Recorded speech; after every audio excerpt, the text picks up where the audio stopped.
When I was in Philadelphia in Teach for America, my first job in my career, that's when my eyes really were opened to the cause. I went in there as a 23-year-old, bright-eyed, bushy-tailed teacher ready to change the world, and I found kids that were, as 7th graders, operating on the 3rd grade math level. I saw kids that had been traumatized over and over. I saw entire communities that were dependent upon illegal trades. This community, these children, didn't have a chance in life. I didn't see a solution. I felt like I needed something myself to kind of care for myself in that tough environment.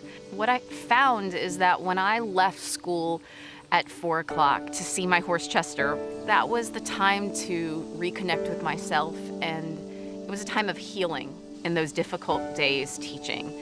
So I imagined, what would it be like if instead of me jumping in my car to drive away from these neighborhoods that I was teaching in, what if my kids could jump in the back seat with me and they could experience what I was experiencing on the farm every day?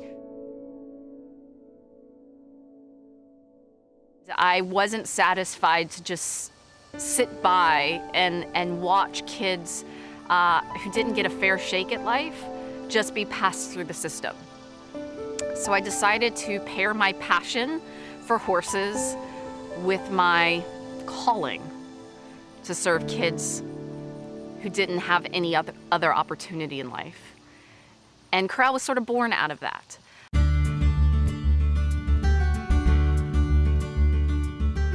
From the beginning, there were people that were walking alongside of me just willing to support this cause because they wanted to support the girls.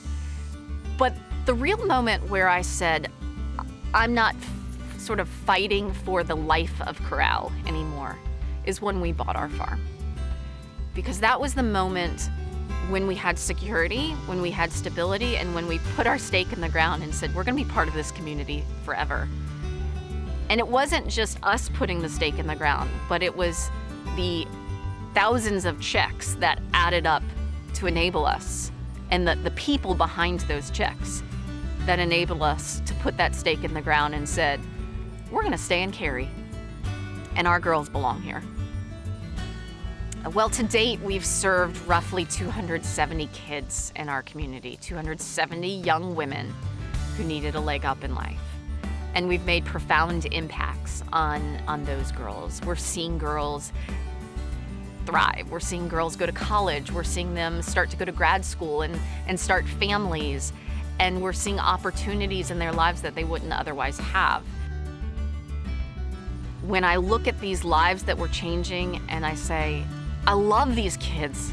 I'd do anything for these kids, but there are so many more out there just in Wake County that need what CORRAL is offering, that I realize we have to grow. So the model we're going to use for growth is a planting model, much like a church planting model. We'll grow our fellow, Lauren, from within, and then we will send our fellows out to start the next farm. Lauren's an absolute rock star. She inspires me. She can get more stuff done in a day than anybody I've ever known. She leads people. They work really hard under her leadership because she inspires them and because she cares so much about them and the cause. And then the way she works with the girls, it's beautiful. She's strong. She provides that strong female leadership, but at the same time, she's soft and she's welcoming, and they gravitate to her. And Lauren gets this. Her heart bleeds for these girls. Her heart bleeds for the cause.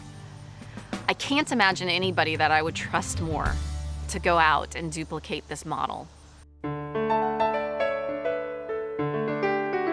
CORRAL works for the girls because each staff member and each volunteer that they interact with is going to work just as hard as we are asking them to work.